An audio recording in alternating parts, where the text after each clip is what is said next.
gambaran umum saja dulu. Bahwa kita selama ini beragama Islam khususnya ini ternyata yang kita konsumsi itu sudah masakan jadi, fast food, sudah siap saji, yang masak orang lain, ya. Dimasaknya kapan? Sejak 1300 tahun yang lalu. Ini fikih Islam, hukum-hukum Islam, baik syariat, akidah maupun akhlaknya itu dimasak oleh orang zaman dahulu, ya, pada abad kedua sampai abad keempat dan seterusnya di Daulah Abbasiyah khususnya. Karena Daulah Umayyah hanya 90 tahun usianya lalu pindah ke Baghdad. Disitulah hukum-hukum Islam diproduksi oleh mereka. Jadi sekarang ini ibaratnya kayak kita ini sehari-hari kita makan sudah masakan jadi. Dan yang masak banyak-banyak, warungnya juga banyak warungnya nih. Ada warung Syafi'i, warung Hanafi, warung Maliki, mazhab Hambali, warung Mu'tazilah, warung Syiah, warung macam-macam warung. Nah itu di sini jadi persoalannya, sehingga karena masakannya berbeda-beda dan selera kita berbeda-beda, maka terjadilah dalam bulan puasa ini kadang-kadang bukannya menambahkan kerukunan dan keakraban dan kemesraan beragama, malah justru saling menyalahkan, saling gontok-gontokan. Dari mulai sejak awal Ramadan penetapan sudah berbeda pendapat, saling salah menyalahkan. Sampai nanti penetapan Idul Fitrinya juga berbeda pendapat. Nah itulah makanya kita mencoba, ya, hari ini ingin masak sendiri. Ya, artinya mereka kan sebenarnya kan dari Al-Quran, As-Sunnah, Al-Ijma', Al-Qiyas itu bahan-bahan bakunya. Nah hari ini kita ingin melihat bagaimana Al-Quran menjelaskan tentang puasa ini. Jadi nanti supaya diharapkan nanti ke depan orang Islam tidak usah bertengkarlah ketika menghadapi perbedaan-perbedaan semacam itu. Ya, jadi kita merasa tidak nyaman begitu. Ya, Tuhannya sama, kitabnya sama. Ya kan, kok jadi berbeda? Ya ternyata itu beda masakan. Istilahnya interpretasi. Karena beda menginterpretasikan Al-Quran, maka akhirnya terjadilah warung-warung yang bermacam-macam itu. Ada warung Padang, ada warung Tegal, ya kan, ada warung Cirebon, warung Jamblang dan sebagainya. Oke. Oleh karena itu, coba saya ingin melihat langsung saja dari Al-Qurannya bagaimana para ulama, para mujtahidin ketika mereka membaca Al-Quran, lalu mereka memasak, mengolah sampai menyajikan menjadi sajian siap makan pada kita ini semuanya. Ini ayat Al-Quran yang berbicara tentang bulan puasa itu adalah di surat Al-Baqarah, ya, di surat Al-Baqarah, mana tuh?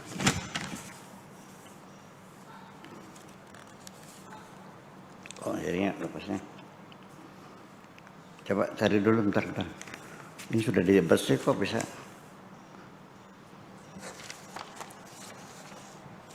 Satu 183 ya. Mata saya agak ini. Ayat 183 yang awalnya berbunyi ya ayyuhalladzina amanu kutiba alaikumus-syamu kama kutiba 'alal ladzina min qablikum la'allakum tattaqun ayyaman ma'dudat faman kana minkum maridan aw 'ala safarin fa'iddatun min ayyamin ukhar wa 'alal ladzina yutiqunahu fidyatun ta'amu miskin faman tatawwa'a khairan fahuwa khairul lahu wa antasumu khairul lakum in kuntum ta'lamun syahrul ramadhan alladzi unzila fihi al-Qur'an hudan lin-nasi wa bayyinatin minal huda wal furqan faman syahida minkum syahra falyasumhu wa man kana maridan aw ala safarin fa'idatun min ayyamin ukhar yuridullahu bikumul yusra wa la yuridu bikumul usra wa litukmilul 'iddata wa litukabbirullaha 'ala ma hadakum la'allakum tashkurun. Wa idza sa'alaka ibadi fa inni qaribun ujibu da'wata da'i idza da'ani falyastajibu li wal yu'minu bi la'allahum yarshudun. Itu adalah ayat-ayat tentang bulan puasa. Kita mulai. Pertama, Allah memanggil orang-orang yang beriman untuk diberitahukan bahwa puasa itu wajib. Jadi Allah memanggil orang-orang yang beriman, ya ayyuhalladzina amanu. Kenapa tidak memanggilnya ya ayyuhalladzina aslamu?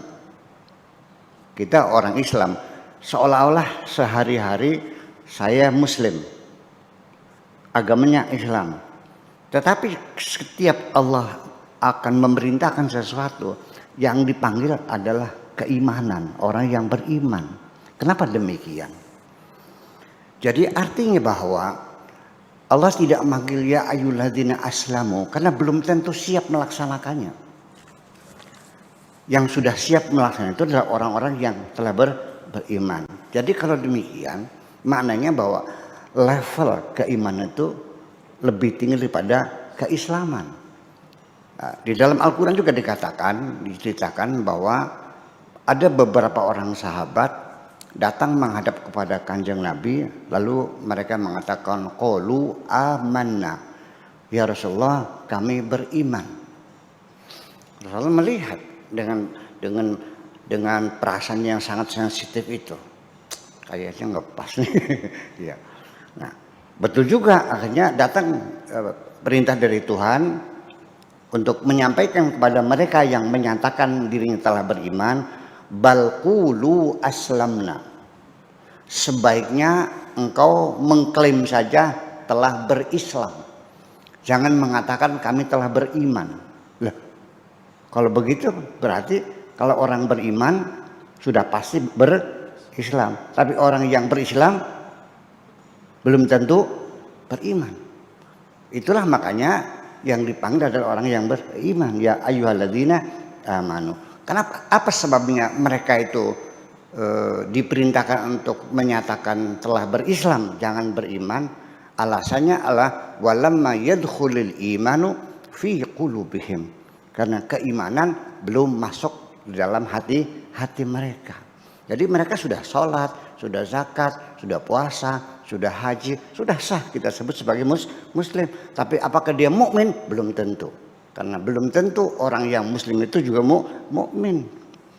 Jadi kalau Islam itu lebih didominasi oleh persoalan syariatnya semacam itu.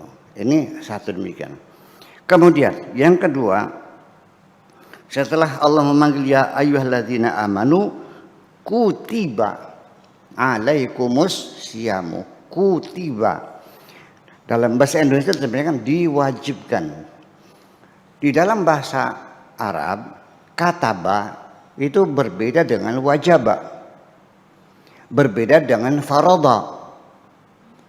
Farada artinya lain, fardu. Wajaba wajib. Kalau kitab, nah di sini kenapa Allah mengatakannya itu kutiba alaikum, bukan wujiba alaikum atau furida alaikum? Pada banyak ayat sering furida, tetapi di sini puasa kok kenapa kutiba? Dari sisi prosedur instruksi saja, ada perintah secara lisan, ada perintah secara tulisan, itu beda. Kutiba dituliskan makna aslinya, artinya diwajibkan secara tertulis. Nah, kalau furida itu diwajibkan secara ucapan. Ini beda sekali. Apa artinya bedanya? Begini. Sesuatu perintah yang disampaikan dengan lisan, Pak Fakar besok datang ke rumah ya. Dengan Pak Fakar besok engkau saya angkat menjadi kepala sekolah sanawiyah di pondok ini. Nah, perintah yang sifatnya resmi itu pasti harus dengan secara tertulis. Jadi sudah ada SK-nya, ada memorandumnya, ada stempelnya, ada tantangannya. Nah itu sudah menjadi perintah yang sifatnya sangat kokoh sekali. Tetapi kalau furidah saja, itu bisa saja ada pengecualian-pengecualian atau bisa saja dirubah suatu ketika. Mari kita buktikan kenapa puasa disebut kutiba, kalau as-saum itu adalah tidak disebutkan kutiba, zakat juga tidak kutiba dan sebagainya.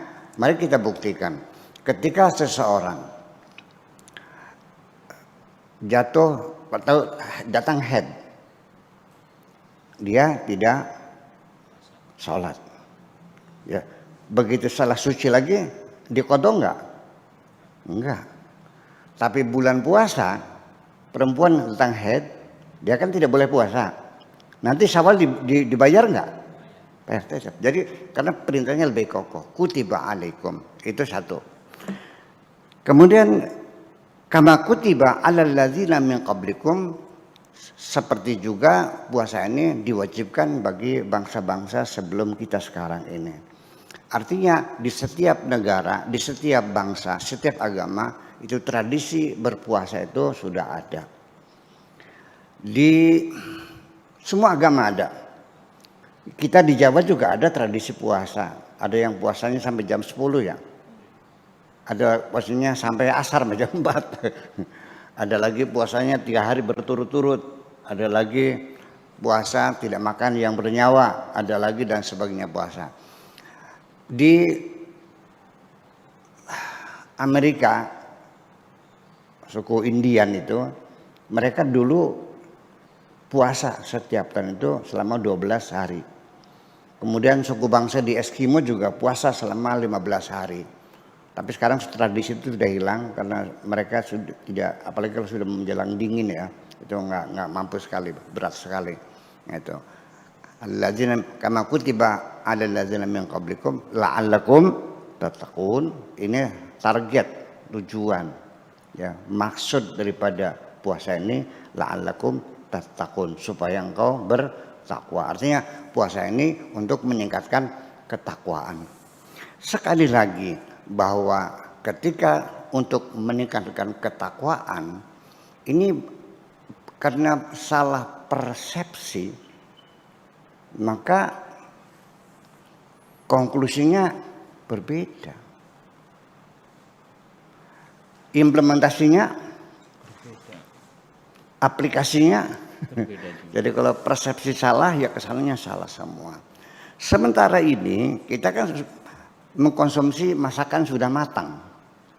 Yang kita baca dalam kitab-kitab fikih itu, takwa itu didefinisikan adalah melaksanakan segala perintah Allah dan meninggalkan segala larangan Allah. Jadi artinya puasa ini supaya kita, kan begitu. Saya ulangi lagi. Takwa itu menurut definisi para fuqaha melaksanakan segala perintah Allah dan meninggalkan segala larangan Allah. Puasa ini tujuannya untuk meningkatkan takwaan. Jadi puasa ini tujuannya supaya kamu melaksanakan semua perintah Allah dan meninggalkan semua larangan Allah. Kan begitu jadi masalahnya. Yang jadi masalah saya nanya, jujur saja Pak Afkar, menurut Anda di dunia ada nggak orang yang bisa melaksanakan segala perintah Allah dan menjauhi segala larangan Allah? Tidak. Itu jadi persoalan. Kalau nggak ada, ya jangan ngomong dong. Masa kita mau bicara sudah nggak ada? Nah, kita kembali bahwa la'allakum tattaqun ini adalah berawal dari kosakata waqa yaqi wiqayatan. Maknanya berhati-hati, maknanya waspada. Dalam peribahasa Arab disebutkan al-wiqayatu khairum minal ilaj. Preventif itu lebih baik daripada kuratif. Jadi takwa ini adalah meningkatkan kewaspadaan, bukan melaksanakan segala perintah Allah dan larangannya. Kenapa? Karena waqa yaqi itu lafif mafruq ya. Fa fi'il dan ain fi'ilnya adalah dipisah dengan ainul fi'li. Waqa yaqi. Maka kata penelitiannya qu anfusakum wa ahlikum nara. Waqa yaqi diikutkan wazan ifta'ala menjadi iutaqa. Kemudian wawunya diganti dengan ta menjadi ittaqa. Lalu adjektifnya isim fa'ilnya menjadi al-muttaqun, orang bertakwa. Jadi artinya meningkatkan tahun itu artinya berhati-hati, meningkatkan kewaspadaan kita semuanya. Itu maknanya waqa. Jadi begini, ketika kita keluar ternyata hujan rintik-rintik, kita kembali lagi ambil apa? Ambil payung. Itu ketakwaan. Atau kita keluar rumah di malam hari gelap gulita, kita balik lagi ngambil apa? Mengambil baterai, sentolop kata orang Jawanya. Ya. Nah, itu Anda berarti bertakwa. Ya, preventif. Barangkali hujan. Nah, adapun ketika setelah keluar di jalan, ternyata ketika baterainya dipejet nggak nyala, karena baterainya udah habis, ya Anda tidak dianggap sembrono. Tidak dianggap gegabah, Anda sudah cukup berhati-hati, cukup berwaspada. Atau ketika keluar, begitu hujan turun, begitu dikembangkan payungnya sobek. Nah itu namanya kealpaan, kekeliruan, segala itu Allah menjamin la junaha alaikum fima akhta'tum, tidak ada dosa bagi kamu kalau kamu melakukan kekeliruan seperti itu. Ya, yang dosa itu walakin ma ta'ammadat qulubukum, ketika ada kesengajaan kamu untuk melawan. Ya, hatimu sengaja melawan perintah Tuhan, itu baru dosa. Nah, situlah makanya baru bisa terjadi kalau begitu ya orang bertakwa banyak kalau begitu mah. Siapa saja yang hati-hati bertakwa. Kalau yang melaksanakan perintah Allah ya nggak ada. Nggak ada orang yang bisa menjauhkan segala larangan Allah dan bisa melaksanakan segala perintah Allah. Nah, ini kemudian ayyam ma'dudat, beberapa hari ini dikisahkan Nabi dulu sebelum diperintahkan puasa ini setiap bulan itu puasa 3 hari. Ya, terutama juga bulan Asyura juga puasa. Nah, setelah turunnya ayat ini maka yang diwajibkan hanya bulan puasa saja. Ayyam ma'dudat, hanya beberapa hari. Tradisi puasa di mana-mana berbeda-beda. Ada yang 4 hari, ada yang suku Indian itu 12 hari, di Eskimo itu ada 15 hari, di Jawa juga, di Bali juga, semuanya ada puasa-puasa macam itu. Kama kutiba 'alal ladzina min qablikum. Nah, selanjutnya faman kana minkum maridan, apabila ada di antara kamu ada orang yang sakit, au ala safarin, atau melakukan perjalanan, faidatum min ayyamin ukhar, maka dihitung, dibayari di hari yang lain. Anda bulan puasa ini karena ini orang bekerja di bank ya, jadi kadang-kadang ya sesudah mendesak harus berangkat ke Jakarta, ya kan begitu, dalam perjalanan atau juga tiba-tiba jatuh sakit karena corona barangkali kan gitu. Mudah-mudahan tidak terjadi gitu ya. Nah, di sini diberi korting oleh Tuhan, diberi dispensasi, boleh kita makan, tidak meninggalkan puasanya, tetapi nanti bulan Syawal dilunasi. Namanya qada. Itu. Wa 'alal ladzina yutiqunahu, dan bagi orang-orang yang tidak mampu melakukan puasa, dia tidak dalam perjalanan dan dia tidak sakit, dia dalam keadaan sehat, hanya karena usia lanjut, karena jompo, ya usia sudah 95 tahun, jalan saja sudah dituntun, dia tidak sakit, sehat, dicek darahnya sehat, tensinya ya 130, kolesterolnya 140, normal semuanya, cuma udah dijompo. Nah, bagi orang yang semacam itu, fidyatun ta'amu miskin. Nah, di situ maka dia sudah tidak lagi berkewajiban untuk melakukan puasa, tetapi dia harus membayar fidyah. Seberapa besar fidyahnya? Yaitu 1 kali makan orang miskin. Lalu ukurannya apa? Standarnya nggak bisa ditentukan dengan jumlah 100.000, 50.000, tidak. Standarnya kembali kepada situasi dan kondisi yang ada di sekitar itu. Kalau dia tuh orang tinggalnya di kampung seperti di sini Kertasmaya, makannya itu di warteg. Berapa warteg? 15. Nah, berarti setiap hari dia boleh tidak puasa, boleh makan, tapi dia bayar fidyah 1 kali makan orang miskin 15.000. Tapi kalau andanya punya sawahnya 100 hektar, biasa makan di restoran di Cirebon, di Pizza Hut, menghabiskan 100.000 sekali makan, ya Anda ya sekali makan ukuran Anda. Jadi ukuran pribadinya ya. Kalau Anda setiap hari makannya berapa? Ya, 20.000. Ya berarti ketika Anda nanti jompo itu, nanti Anda bayar 20.000 setiap hari ngasih makan orang miskin itu. Itu fidyatun ta'amu miskin. Faman tatawwa'a khairan fahuwa khairul lahu. Tetapi ketika Anda ingin bersedekah lebih banyak lagi, tidak hanya 1 orang, tapi karena Anda orang kaya, ya rezekinya banyak, yang jangan 1 orang dong, ya deh 10 orang. Khairul lakum, itu lebih baik adalah untuk dirimu sendiri, ya sudah. Jadi 20 berarti 200 ya. Nah, 200 dibagikan orangnya. Bisanya 5 yang enggak masalah. Atau 2 orang juga boleh. Tapi yang ketentuannya adalah 1 kali makan untuk orang miskin. Jadi bukan ukuran orang miskinnya. Kalau orang miskin kan 10.000 makannya. Tapi iya andainya itu ukurannya. Faman tatawwa'a khairan fahuwa khairul lahu. Wa antasumu khairul lakum. Tetapi kalau orang sudah jompo itu ingin berupaya pengen puasa juga, gimana? Ya baguslah, nggak apa-apa, silahkan. Tapi kalau sampai dia pingsan ya jangan dong. Ya. Tapi di sini suatu isyarat bahwa puasa lebih baik. Coba kita uji nanti kita bahas tentang hikmatut tasyrik tentang puasa itu. Nah, di sini ada satu persoalan bahwa adanya rukhsah tidak puasa itu ada 2 alasannya, yaitu 1 sakit, 2 bepergian. Apa alasannya?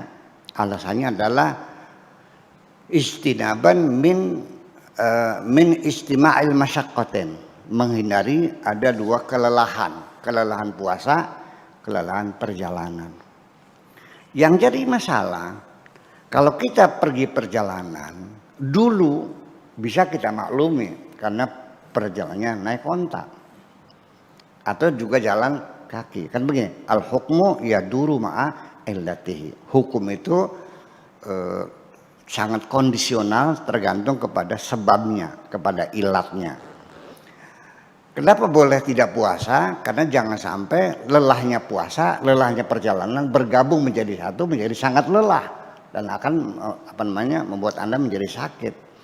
Ketika dulu perjalanan kita naik pedati, naik sepeda atau jalan kaki. Nah sekarang pejabat BI dari Jakarta mau ke Cirebon naik mobilnya BMW seri 7 pakai AC ya kan gitu, duduk di belakang. Boleh enggak buka puasa? Dari Jakarta ke Cirebon naik Mercy S500 yang ber-AC nyaman, capek enggak? Di sini menjadi persoalan. Ada beda pendapat. Ada yang mengatakan sebaiknya jangan puasa, menghormati tawaran Allah. Ya dikasih bonus, ya terima dong, jangan sombong, terima aja begitu. Ada lagi ya, alasannya sudah bergeser karena sudah tidak melelahkan. Itu satu persoalan. Ada yang pendapat lagi ya puasa, ya karena tidak ada masyakohnya. Tidak ada kesulitan, tidak ada keberatan, tidak ada kelelahan, lalu apalagi alasannya. Itu tuh. Kemudian jadi pertanyaan lagi, ini kan masakan para mujtahidin, mengapa berbeda-beda pendapat ketika membaca Al-Quran. Nah hari ini kita mencoba untuk masak sendiri hari ini dari Al-Qurannya, begitulah kira-kira. Yang pertanyaan berikutnya, orang yang bekerja di pertambangan di bawah tanah atau mencangkul di sawah, ya, melawan teriknya matahari, ya, punggung dijemur seharian dengan mencangkul, kayak apa terangganya? Lelah enggak? Kalau dia puasa, apa yang mereka rasakan? Sakit, ya, lelah sekali. Ya, saya pernah mengalami di Belanda bulan puasa waktu saya masih jadi mahasiswa. Di Belanda itu kalau musim panas itu kita bekerja musim panas, menggantikan orang-orang yang cuti pas bulan puasa. Maghribnya jam 9 belum maghrib. Kita puasa lagi di pabrik margarin. Mau pingsan lah itu. Betul-betul kayak apa sakitnya. Nah, bisakah orang bekerja keras di sawah, di pabrik itu bisa jadi alasan untuk tidak puasa? Oke, sekarang saya bandingkan.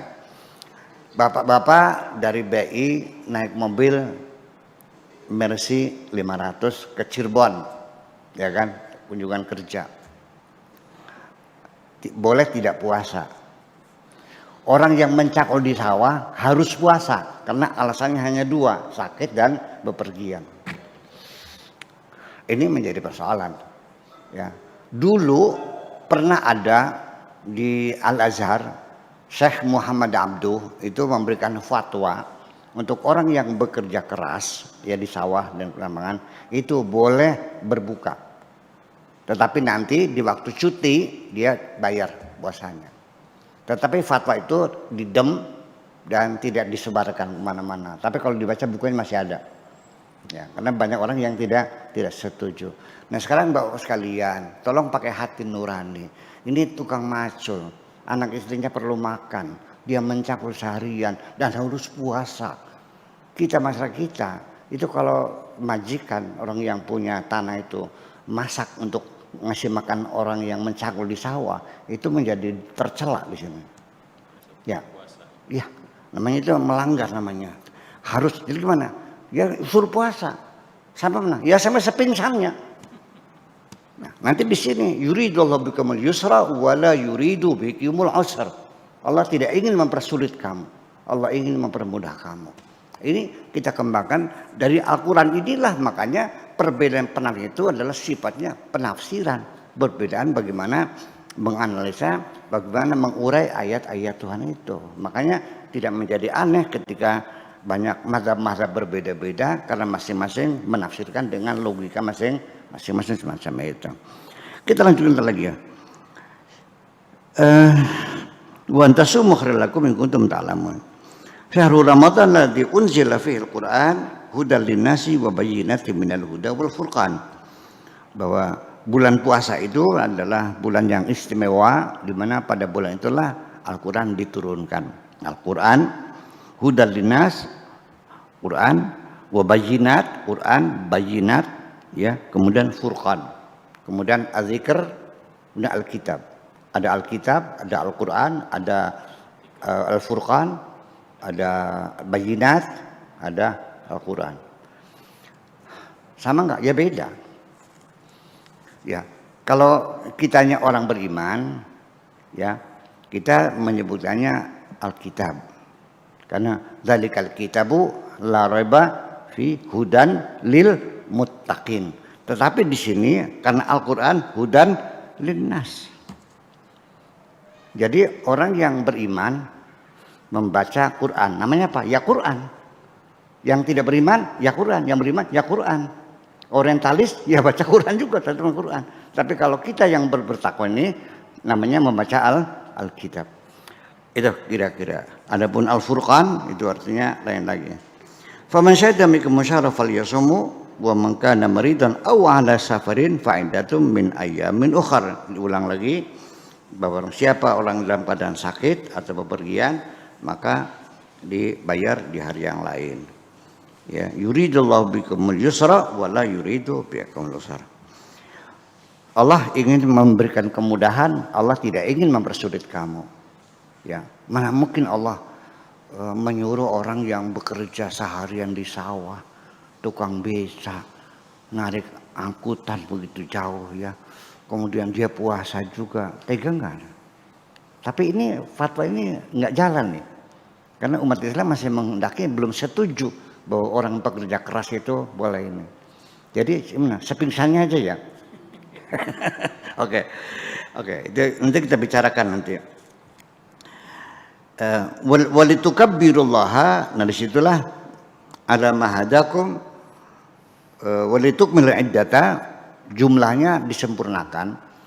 Puasa bulan puasa itu biasanya 29 hari. Tetapi ketika kita menghadapi kesulitan ru'yah, langitnya mendung sehingga kita tidak bisa melihat hilal, maka walitukmil iddata digenapkan menjadi 30 hari. Nabi juga pernah satu kali puasanya 30 hari. Kebanyakan puasanya 29 hari saja. Kemudian setelah itu baru walitukabbirullaha, disitulah Idul Fitri kita membaca takbiran ala mahadakumullah la'alakum tashkurun. Nah, terakhir ditutup ayat puasa ini, wa idza sa'alaka ibadi fa inni qarib. Apa hubungannya puasa dengan apabila ada orang bertanya kepada kamu tentang aku, kata Allah, katakanlah aku ini dekat. Fa inni qaribun, aku ini dekat. Ujibu da'wata da'i, akan kukabulkan doanya orang yang berdoa kepadaku. Idza da'ani, kalau dia berdoa kepadaku, falyastajibu li, mintalah pengkabulan kepadaku, wal yu'minu bi, dan percayalah kepadaku, la'allahum yarsyudun. Ini artinya bahwa orang berdoa ketika sambil berpuasa itu ada jaminan dari Allah, ujibu da'wata da'i. Bagaimana engkau berdoa, perutmu buncit kayak orang hamil, ya kan, makananmu sekenyang-kenyangnya lalu berdoa. Jadi artinya ini satu isyarat bahwa ketika kita memohon kepada Allah, berdoa apa saja, ingin punya anak, ingin anak kita bisa masuk jadi pegawai negeri, bisa ini sekolah luar negeri, apapun kepentingan ini, tolong dibantu dengan berpuasa. Karena Allah sangat dekat dengan orang yang berpuasa. Jadi pengertian dekat dengan Allah itu sendiri sebetulnya bukan persoalan jarak, tapi persoalan rasa. Kalau persoalan jarak, Allah itu aqrabu ilaihi min hablil warid, lebih dekat dari urat nadi kita. Jadi kalau dengan masalahnya jarak, Allah sudah dekat kok. Sudah sangat dekat sekali, sudah tidak ada jarak kok. Lebih dekat dari urat nadi. Dari di mana Tuhan itu? Jadi orang yang belajar ingin mendekatkan diri kepada Allah itu artinya dengan berpuasa, dengan banyak berzikir, dengan banyak melakukan ritual-ritual, sholat sunnah, i'tikaf dan sebagainya.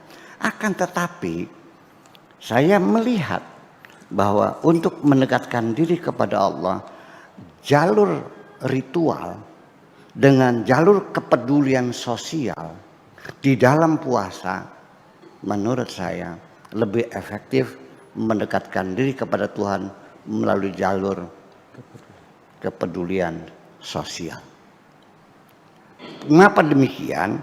Karena puasa ini meningkatkan ketakwaan kita. Salah satunya adalah menumbuhkan kepedulian sosial. Mari kita uji.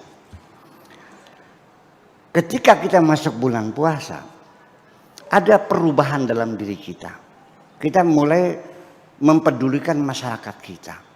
Mulai kita mudah terharu melihat orang sengsara. Mulai kita memperhatikan tetangga ini punya lauk pauk enggak, punya takjilan enggak. Sampai dapur tetangga diperhatikan. Nah, ini tangga depan dari siang dapurnya itu enggak ada asapnya. Tolong dong dilihat sana bagaimana. Anaknya pergi, datang lagi, mama katanya nggak punya beras. Kita sedang berpuasa, bapak-bapak sekalian, lalu mendengar ada tetangga kita yang punya beras. Apa yang terjadi? langsung diambilin berasnya, ini berasnya ambil, ini duitnya 10.000 buat beli lauknya.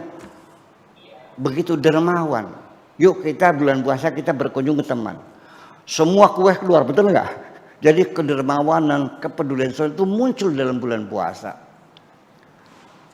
Akan tetapi kenapa begitu saya puasa masuk bulan Syawal, kok kira-kiranya nongol lagi?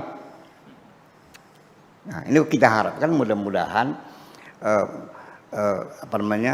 puasa ini setelah menimbulkan kepedulian sosial, ya saya harapkan casan ini bisa untuk selama 11 bulan ke depan gitu. Jangan Syawal udah lupa lagi, kita pikir lagi ya macam itu. Nah, jadi artinya ketakwaan itu lebih efektif melalui jalur kepedulian sosial. Mari kita buktikan dengan hadis qudsi. Seseorang dulu di dunia mencari Tuhan. Naik gunung, turun gunung. Masuk hutan, keluar hutan. Sampai meninggal dunia, di situ dipersalahkan oleh Tuhan. Ngapain lu mencari aku kemana-mana, ke gunung, ke hutan? Ngapain? Kamu terlalu bodoh mencari begitu. Coba kalau kamu selama di dunia, coba datangi tetanggamu yang sakit itu. Kau bawa obat-obatan. Engkau sudah bertemu dengan aku.